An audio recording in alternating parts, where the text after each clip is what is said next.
trick up his sleeve. Obviously, these maps have been decided a little while beforehand, so he's had some time to think about it, prepare some builds for these maps. He knows his opponent's stats very well. Both these guys very well versed in Protoss versus Protoss. Everyone is in the lobby and ready to go Moonglade. It looks like it's time to start game number 2, Stats versus Deer here at the SBENU Star League.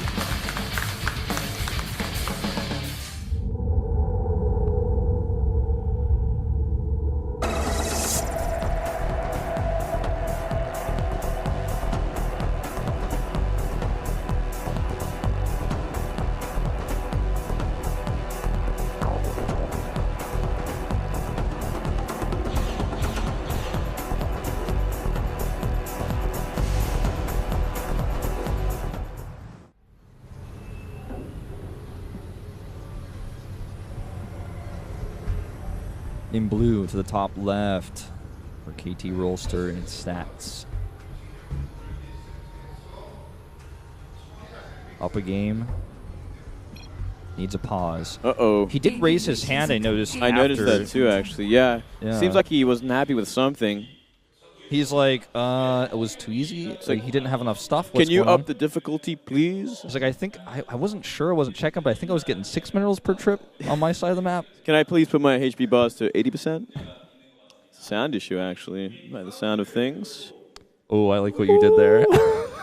Oh, man. I'm on fire. You're good at this. No, no. No.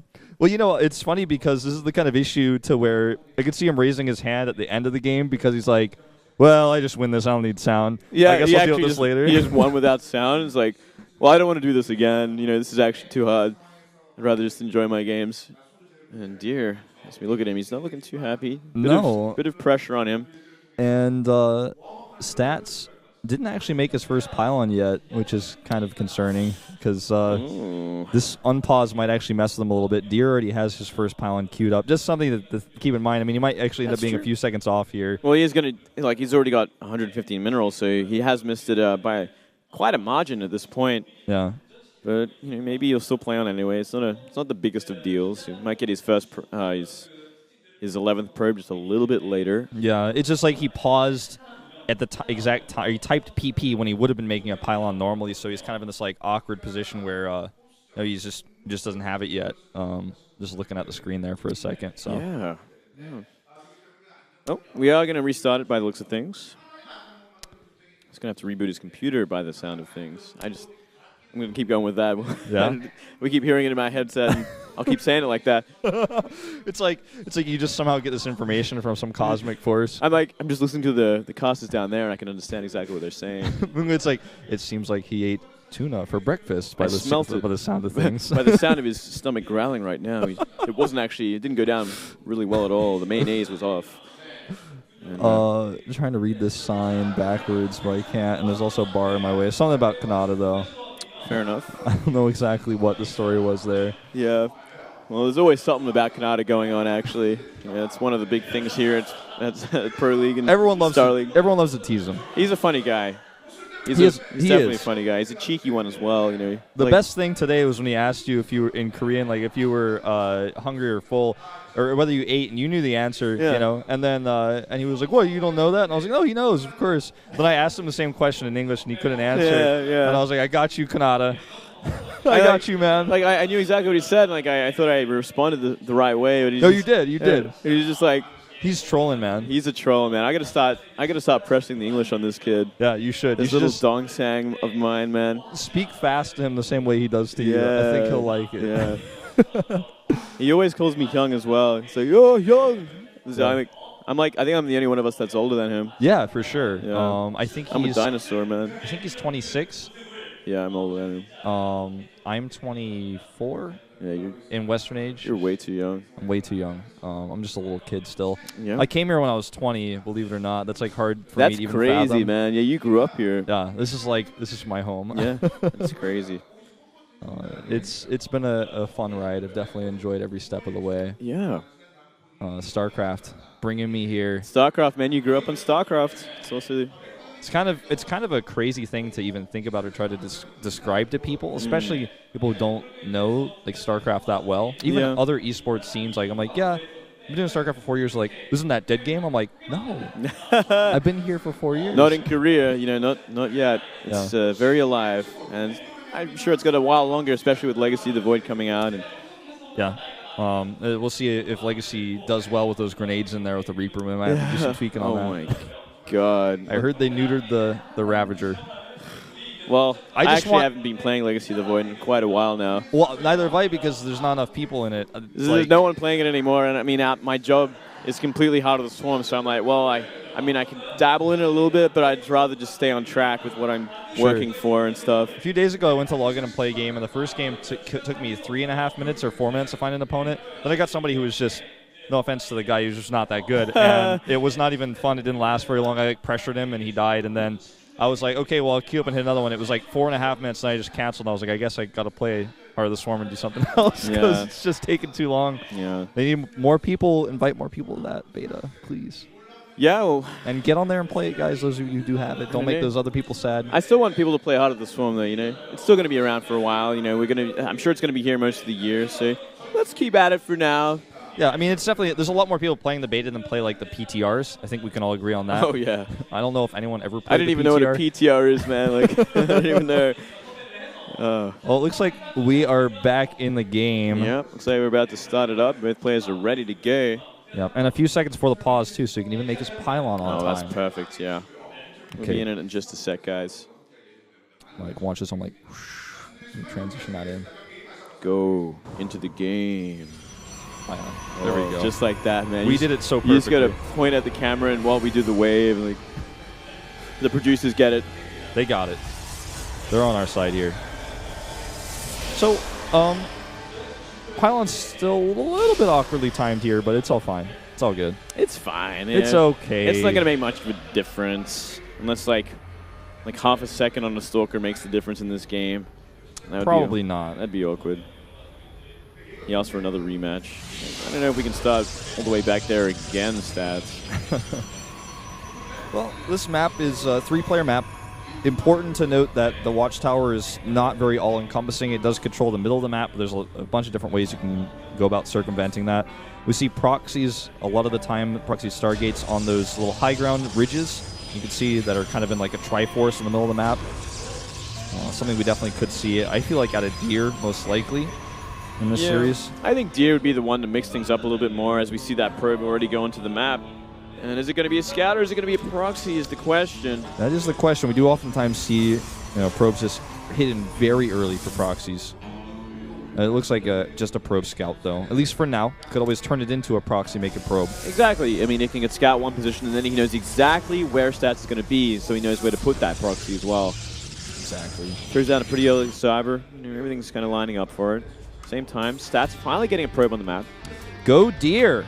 Some Canadian fans down here at the studio. Oh, nice. I love Canada. I love Canada. That syrup is great.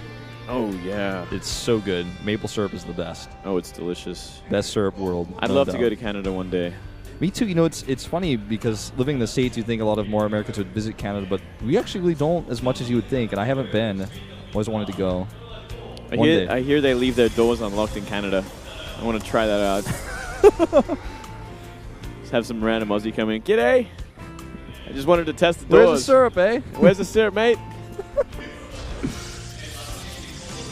Well, just a little scout here for both players. A lucky scout, unfortunately for Deer. Stats gets that, whereas Deer has to... There's a little bit more mining time to get in here, but nothing too significant. If you look at the mineral tab, actually, it's about 30 minerals worth or so that you missed. And we're going to see a Stargate once again from Deer. And a Twilight from Stats. Twilight for Stats. And let's keep an eye on this probe because... that's a dangerous probe right now. It's actually most wanted. Because if he gets a decent pylon down and he applies the pressure against the Stargate opening, maybe he can find his way in, do a lot of damage. Yeah, that probe has so much different possible utilities. For example, that probe could even hide a Dark Shrine over there. Oh, it could even... No, we could hide the pylon for the DTs to come out and get there in good timing as well. Checking everywhere right now is Stats. Stats in both games has been incredibly diligent with his Stalkers and his probes. There's going to be Blink, though, coming out from the stats. You can see that. 3 more gates. Oh, 2 more gates on the way. It's going to be 3 gate. Looks like he really wants to start applying the pressure early. With this probe still on the right side, he's going to get a nice pylon for this as well. Yeah, this is a really good position for stats right now. He is going to have to be careful of the Oracle. Looks like he actually might scout with this probe. Oh, no, okay, just very forward pylon. Ooh, good scout with the Mothership Core, though. It's going to be out of position for this first Oracle. Oh, even getting a probe. Decent harassment with it. But he sees the Oracle, which is key. So now he can get some of his Stalkers back in position. Yeah, he's got 3 waiting for it, so it's not going to really find any damage whatsoever. And Mothership Core had to recall back, so it's not going to have any energy for a while as well. You know, only 20 energy right now. So it's going to be quite some time before these Stalkers can comfortably move out, unless they actually get a kill on the Oracle. He's actually going to commit 2 probe kills. Oh, this could have been... He actually might lose it. Ooh, one more shot. One more shot. Would have done it. Wow. You know, it could actually just be game over if that Stalker got the kill, because he doesn't have to keep those Stalkers at home anymore. All he has to do is go to that natural and kill that Nexus. You know what? He might even just leave just 1 Stalker at home or 2.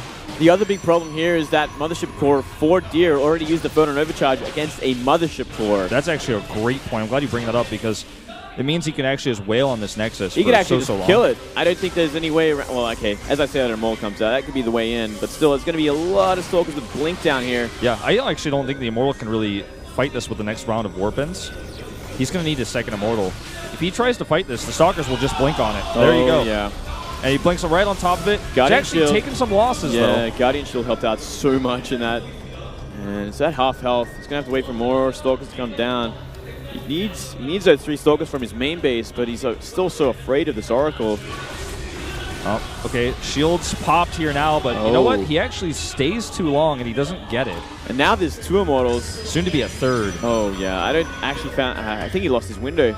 He's going to simply have to just transition from this and be behind, essentially. It's not going to be an easy transition either. He doesn't have any vision of high ground to do any blinks into the main. He has a late Nexus and late, Immortals. He's going into Stargate. I think we're going to see either, honestly, as weird as it sounds, possibly Void Rays, or maybe just a Phoenix transition. He can't just, like, go late Oracle and try to catch up with that. Phoenix, I think, is a pretty good choice, because it's going to shut down his Oracle harass, and it's going to give him some potential to keep Deer on the defensive. You know, it could be a counter Oracle. We have seen like later Oracles as a transition in other games, and it would give him also the ability to constantly scout and throw down revelations on the army. You know exactly what's going on. Phoenix does make a lot of sense though in shutting down this Oracle. What is his choice going to be? He's supply blocked after losing that pylon, so we're going to have to wait a little bit longer. Oracle is actually queued up for this. Okay. Funnily enough, it is going to be that delayed Oracle harassment, which it definitely can catch him off guard. I'm sure Deer will not be expecting it. He's got everything in the natural. Right, it's kind of like delayed Banshees in TVT. You don't really see them coming a lot of the time, and then, they can come in and get a ton of kills. Yeah, that's right. The one scary thing is, though, this Oracle is waiting. It's going to survive again, and it's in a flight path. It's like in direct flight path of where this Oracle wants to go. Yeah, he might want to re-rally that, actually, just to make sure this doesn't run into this. Well, he cannot go anywhere near that natural because everything has Revelation on it. Yeah, that's actually a great point. I think he's just going to see it straight up if he's looking. There we go. He's going to reroute it for now. Still, now that units are on the map as well, he might even just run into units. So this Oracle is going to have a hard time sneaking into that main base. Well, running into these new units might be a blessing and a curse, because he's at least going to see this move out. Busted. Still, nothing in the main base for Deer to defend against this. Yeah, Deer doesn't have that many anti-air units in general. The Mothership Core in position now. 1 kill, 2 kills. 1 kill, and then the other kill somewhere else on the map, I guess, because that wasn't an Oracle kill. But this is just an incredibly strong army right now that we're seeing come across the map here for Deer. 1 Phoenix to clear up this Oracle, finally. We'll be able to lift some Immortals in a fight. Yeah, it's not a bad addition. If he added a couple more, it'd make it a lot easier if he has to fight him around this time. And Deer is looking to be aggressive. So maybe he actually would want to make a couple more. This army that Stats has built is just so flimsy. It's Sentry reliant. It's going to buy him time. No Immortals whatsoever. Not a single one. He's like trying to get +1 right now. He's so desperate to hold on and try to catch up from just surviving for a while. Yep, and the first Colossus out on the map now for Deer as well, and Pylon getting in position. I don't know if he wants to push just yet. He's actually not even going to try to block these units out with Force Fields. He's going to try to zone them, which is going to be so difficult with this Colossus here. He doesn't really have any buffering. No Zealots on the map. Maybe only 1 Sentry for a Force Field or Guardian Shield. might want to just wait a little bit longer before he fully commits to a fight. Yeah, there's that Zealot warp in for the buffer. Another Zealot even walks in here. I think with this is totally a reasonable fight to take. Absolutely. First Immortal down there. Kind of engaging before these Zealots can buffer, but going to trade pretty efficiently, I think. Yeah, not targeting his Immortals very well. He does pull them back. Ooh. That Colossus getting very low already. Phoenix actually doing some decent damage to it as well. You know what? He actually didn't target very well at all in this fight, and Stats is actually going to hold and win this fight. Yeah, actually, he's actually going to wipe out every Immortal. This is actually way too This one-sided. was a terrible engagement. Yeah, Deer really off today, He just didn't control his Immortals. He walked them back, didn't target with them. Really didn't fight with his Zealots, as you were saying. Horrible positioning in the first initiation. Threw away his Colossus. And now he should not be really trading at this point. He's like just going to try to kill these Immortals, but he didn't have Blink. What is he even thinking? He's going to lose this fight so hard. So hard. It's going to be game, essentially. He cannot come back from this. I don't even understand. He's so tilted, I think. This is what I was talking about earlier. Well, that's game, ladies and gentlemen. 36 to 78 supply. GG's. Wow, that should never have gone down that way. Some massive blunders going on from Deer. Like, I don't know what to say, man. I can't even really say good on you, Stats. I feel like that was just totally Deer miscontrolling the fight. No, that was Deer throwing away everything. Yeah. Literally throwing away everything. Like, he attacks before the Zealots are in front of his army. He loses half his Stalkers. His Colossus gets DPS down to a point where it's kind of useless. And he just throws it the rest of the way. Like, yeah. Yuck. I mean, the Immortals, he didn't target them. They hit Zealots. That ends up being fine if you can DPS the Zealots down really fast and your Immortals are hitting important units. But after that, he like right-click moved his Immortals back, but never like had them fight again for a few seconds. They were just kind of sitting there. Yeah, it was all very poorly executed. And the Nexus Cannon was firing this whole time, doing extra DPS. Yeah. It was like he definitely had the army composition advantage going into this, but he just didn't position right at all. It was completely wrong. Like, everything about that just went horribly. And he threw away a great advantage in the game. I don't know, man. That was totally weird. This just almost never happens in competitive play. It shouldn't happen that way ever in competitive play, but maybe he is really tilted from that first game or too nervous. Or, I mean, going into this massive PvP day, you'd want to be pretty in good form in your matchup and the ideals behind it, which is, positioning. In a mirror matchup, positioning is more important than anything else. And if you're going to fight like that, you're just going to lose a game. So, I don't know. I'm kind of tilted myself. Well, that was weird. That was ridiculous. This kind of reminds me of Younghwa versus Deer, a PvP match where I think Deer move commanded his Colossi in a one game. Like, he won the game. Like, he had 6 Colossi to 3 or something, and he just accidentally right-click moved all of his Colossi into Younghwa's army, and Younghwa just won the game. This is almost as bad as that. Just very poor engagement. Every advantage kind of throws it away. Well, we'll have to find out if he can bounce back in the loses, but we'll see what happens. Yeah.